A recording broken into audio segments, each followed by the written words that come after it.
Hi friends, ఈరోజు మనం ఈ వీడియోలో ఇన్సూరెన్స్ ప్లాన్ మనల్ని ఏ రకంగా రక్షిస్తుందో తెలుసుకుందాం.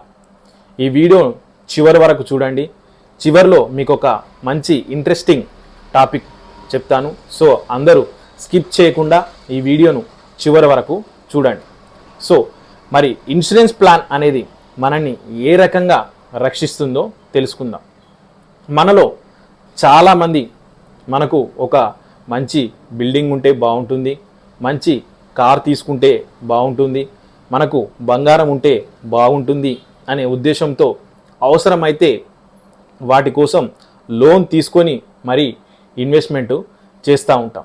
వీటిని మనం సోషల్ స్టాటస్గా భావిస్తాం కాబట్టి మనం వాటి మీద అవసరమైతే లోన్ తీసుకొని మరీ వాటి మీద ఇన్వెస్ట్మెంట్ చేస్తూ ఉంటాం. ఎందుకు వీటి మీద ఇన్వెస్ట్మెంట్ చేస్తాము అని అంటే, మనం ఏదైనా ఫంక్షన్కి వెళ్ళినప్పుడు మనం వచ్చే కారు ఏంటిది అని 10 మంది గమనిస్తారు అని, తర్వాత ఆ ఫంక్షన్లోకి వెళ్ళిన తర్వాత మీ వైఫ్ మెడలో ఎన్ని రకాల బంగారు ఆభరణాలు ఉన్నాయని చూస్తారని, వాటి గురించి మాట్లాడుకుంటారు అని, మీ ఫ్రెండ్స్లో మీ పార్టీలో ఉన్నప్పుడు అరే పలానా ఇంటీరియర్ ఎక్కడి నుంచి చేయించావు, ఈ ఇంటీరియర్కు ఎంత ఖర్చు అయింది, ఈ కబోర్డ్కు ఈ టీవీ యూనిట్కు ఎంత ఖర్చు అయింది, చాలా బాగుంది అని చెప్పి ఇలా డిస్కషన్ మన గురించి చేసుకుంటారు అనే ఉద్దేశంతో వాటిని మనం ఒక సోషల్ సింబల్గా భావించి వాటి మీద ఇన్వెస్ట్మెంట్ చేస్తూ ఉంటాం. కానీ మరి అనుకోకుండా మనకి ఏదైనా సంఘటన జరిగింది అనుకోండి, మరి ఆ లోన్స్ కట్టే పరిస్థితి మన కుటుంబానికి ఉందా? మీరు దాన్ని ఒకసారి ఆలోచన చేశారా?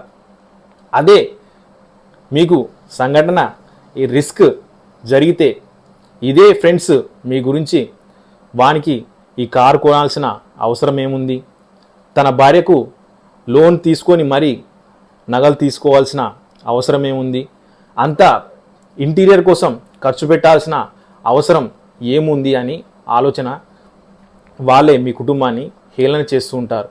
మీరు ఈ వీటి మీద చేసిన ఖర్చు లోన్ని మీ కుటుంబం కట్టడానికి ఆర్థికంగా భారం అయిపోతుంది. మరి ఆ లోన్స్ కట్టలేని పరిస్థితిలో మీ కుటుంబం నెట్టివేయబడుతుంది.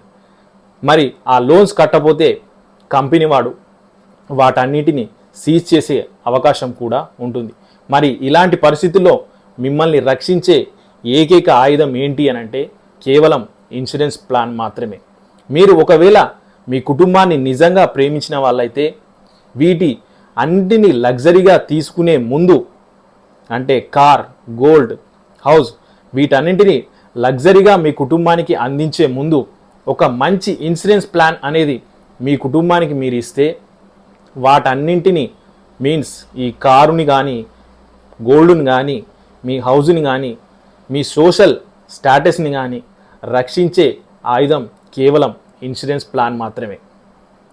మనం వాటి మీద ఇన్వెస్ట్మెంట్ చేసినప్పుడు మరి లోన్ తీసుకున్నాం కాబట్టి ఆ లోన్ కట్టకపోతే కంపెనీ వాడు వాటిని సీజ్ చేస్తాడు. కానీ మనం కనుక ఒక ఇన్సూరెన్స్ ప్లాన్ తీసుకొని ఉంటే వాటన్నింటికి రక్షణగా ఈ ఇన్సూరెన్స్ ప్లాన్ అనేది మనకు వెంటనే రక్షణ అనేది ఇస్తుంది. ఒక రకంగా మీ కుటుంబాన్ని మీరు ఆర్థికంగా రక్షించిన వాళ్ళు అవుతారు. మనం ఉన్నప్పుడు మన కుటుంబ అవసరాల కొరకు ఏ రకంగా అయితే మనం బడ్జెట్ కేటాయిస్తున్నామో, అంటే నిత్యావసరాల సరుకుల ఖర్చుల కోసం అయితేనేమి, మీ తల్లిదండ్రుల వైద్య ఖర్చులకైతేనేమి, మీ వైద్య ఖర్చులకైతేనేమి, పిల్లల స్కూల్ ఫీజులకైతేనేమి, ఇలా రకరకాల ఖర్చులకు మనం ఎలా అయితే బడ్జెట్ను కేటాయించి మన కుటుంబాన్ని ఒక ఆర్థికంగా రక్షిస్తున్నామో, మనకి ఏదైనా రిస్క్ జరిగినా కూడా మన కుటుంబం ఆర్థికంగా రక్షణగా ఉండాలి అని అంటే ఇన్సూరెన్స్ ప్లాన్ అనేది ఒకటే మనకు అది బాటను చూపిస్తుంది. సో అందుకే ప్రతి ఒక్కరూ ఇన్సూరెన్స్ ప్లాన్ అనేది తీసుకుంటే అది మన కుటుంబాన్ని ఆర్థికంగా రక్షిస్తుంది.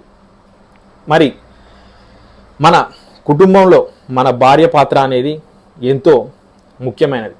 ఎందుకంటే మీకు ఏదైనా రిస్క్ జరిగినా లేదా మీరు ఏదైనా జబ్బు పడినా మీ కుటుంబాన్ని ఆర్థికంగా తన భుజాల మీద వేసుకొని మీ కుటుంబ భారాన్ని పోషించే తర్వాత వ్యక్తి కేవలం మీ భార్య మాత్రమే. మరి అలాంటి భార్యను మీరు ఆర్థికంగా రక్షణ ఇవ్వాలంటే మీరు రెండో భార్యగా ఇన్సూరెన్స్ ప్లాన్ని తీసుకుంటే అది మీ మొదటి భార్యకు తోడుగా మీరు లేని టైంలో మీకు అండగా ఉంటుంది. దీన్ని మీరు తప్పుగా అర్థం చేసుకోకండి. ఎందుకు అనంటే మన కుటుంబంలో మన భార్య మన పిల్లల కోసం కానీ మన తల్లిదండ్రుల కోసం కానీ మన ఆఫీస్ నుంచి వచ్చిన వెంటనే మన కోసం కానీ తను ఏ రకమైన సేవలు చేస్తుందో మన అందరికీ తెలిసిన విషయమే. కానీ అనుకోకుండా మనకి ఏదైనా రిస్క్ జరిగితే తను ఆర్థికంగా కుంగిపోతుంది అనే విషయం కూడా మనందరికీ తెలిసిన విషయం.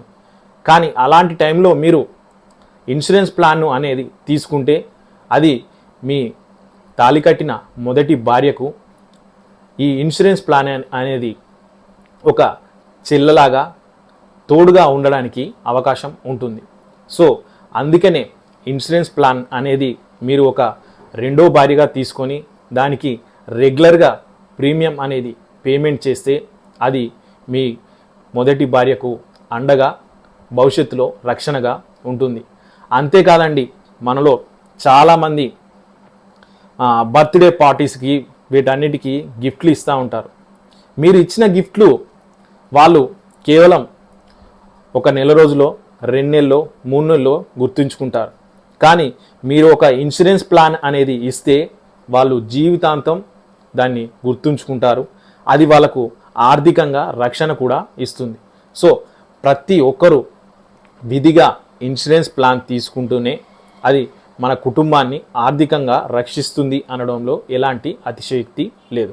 సో మనం ఈ వీడియోలో ముఖ్యంగా ఇన్సూరెన్స్ ప్లాన్ అనేది మన సోషల్ స్టేటస్గా తీసుకునే కార్ను కానీ గోల్డ్ను కానీ హౌస్ను కానీ మన సోషల్ స్టాటస్ని కానీ ఏ రకంగా కాపాడుతుంది అనేది ఈ వీడియోలో మనం తెలుసుకోవడం జరిగింది. అదేవిధంగా మీకు మొదట్లో చెప్పినట్టుగా ఇంట్రెస్టింగ్ విషయం ఏంటి అనంటే మనం ఇన్సూరెన్స్ ప్లాన్ని రెండో భార్యగా తీసుకుంటే అది మీ మొదటి భార్యకు ఒక చెల్లలాగా మీరు లేని టైంలో మీ కుటుంబానికి ఒక అండలాగా ఉంటుంది.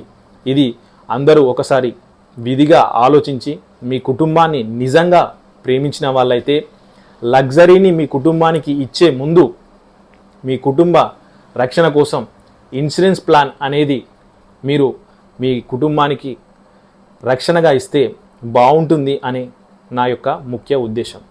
సో ఈ ఇన్సూరెన్స్ ప్లాన్ మనకు ఎలా రక్షణ ఇస్తుందో మనం ఇప్పుడు తెలుసుకున్నాం.